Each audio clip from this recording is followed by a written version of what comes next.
ကျွန်တော်တို့ဒီ blog လေးကတော့နေပြည်တော် zoological garden ကိုသွားခဲ့တဲ့ blog လေးဖြစ်ပါတယ်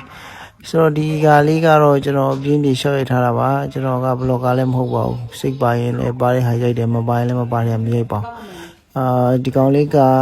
သူကနေပြည်တော်တပြေကုန်းဝိုင်းကနေပြီးတော့ကျွန်တော်တို့45မိနစ်လောက်တဲ့မောင်းသွားပါတယ်ရန်ကုန်မန္တလေးမြန်လန်းထိသွားပါတယ်သူ့ကိုပန်တာနီလို့ပြောပါတယ်ဒီကောင်ကဝဝင်နေပါ9កောင်ပဲရှိတယ်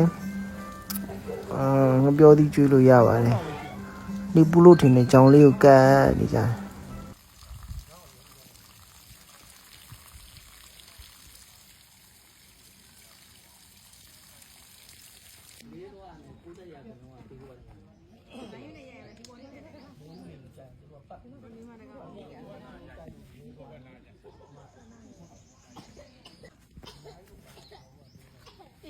ကြားပြူလေးနှစ်ကောင်မှ33နှစ်ရှိပြီပြောတယ်သူတို့ကို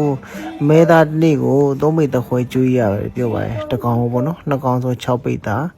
သူတို့မင်းဒီနဲ့ဈေးကမလွယ်ပါဘူး White tiger ဘက်ကမလေးမလေဆံမွေးပါတဲ့ခါ ဒီကမေးမိုက်ကယ် အမလားအမတို့ဒီကိုရင်းမြင်တဲ့ပုံနဲ့ဒီပုံစံမျိုးတွေပဲအမရေးတယ် မိုက်ကယ်နဲ့စင်ဒီဖြစ်ပါတယ်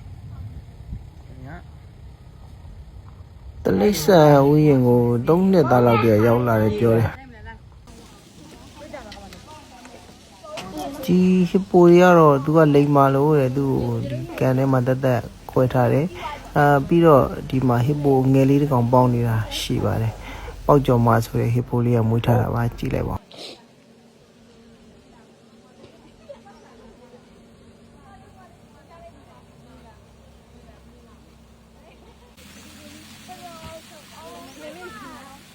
ဟေးပေါက်ကြော်မပေါက်ကြော်မ ရွက်ကကြီးတယ်အဲ့ဘက်ကကြီးတယ်ကြီးတာတို့အပင်လေးဟိုအပင် ပေါက်ကြော်မဘေးလေးမွေးထားတယ်လားပေါက်ကြော်မဘေးလေးမွေးထားဘေးလေးကရင်ငုတ်ရကြ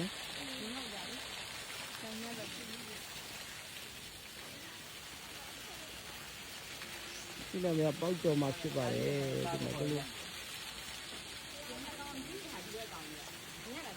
ဒီဘက်ကကောင်ကြီးရတော့ကလာကြီးလို့ခေါ်တယ်ဗျ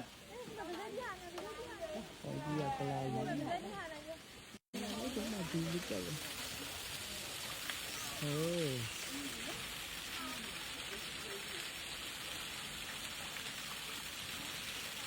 ဒီမီးကတစ်ခါဝေးတစ်ခါဝဲမှုရလား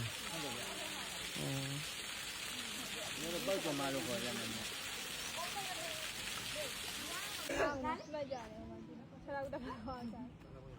ညောင်လွဲကြော်ဖြစ်မယ်ထင်တယ်ဒီဖြူကောင်လေးကသူကကုံဝင်ရှိနေတယ်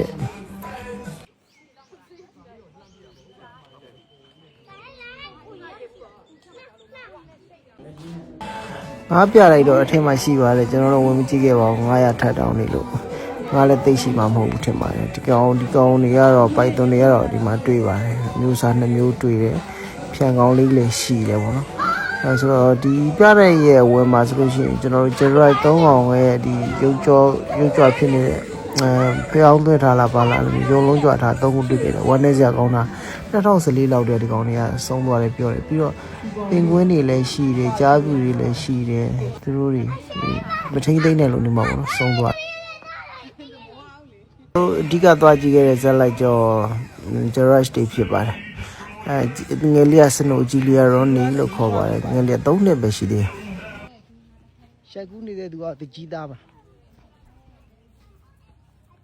ဟိုမှာ zoological garden နေပြတော်ဖြစ်ပါတယ်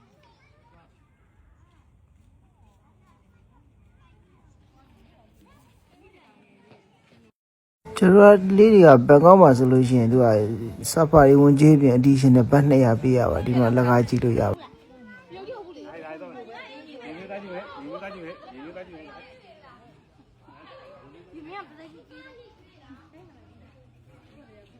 ြန်မာနိုင်ငံမှာရှိတဲ့တလိษံဥယျာဉ်ထဲမှာ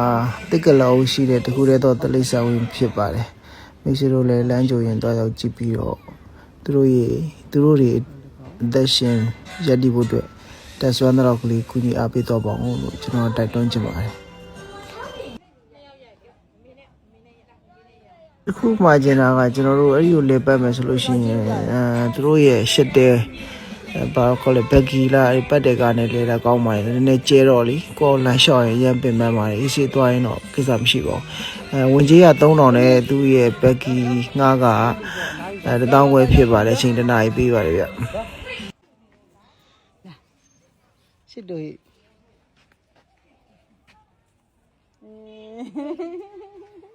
စားနေစားနေ ငါတော့စားကျင်လာပြီခင်ဗျာဒီဟိုကောင်လေးရအောင် ဟိုကောင်း စနိုးလေးလောင်းစနိုးလေးကျွေးလို့ရတယ် စနိုးလေး စနိုးရောသမီးရောစနိုးရော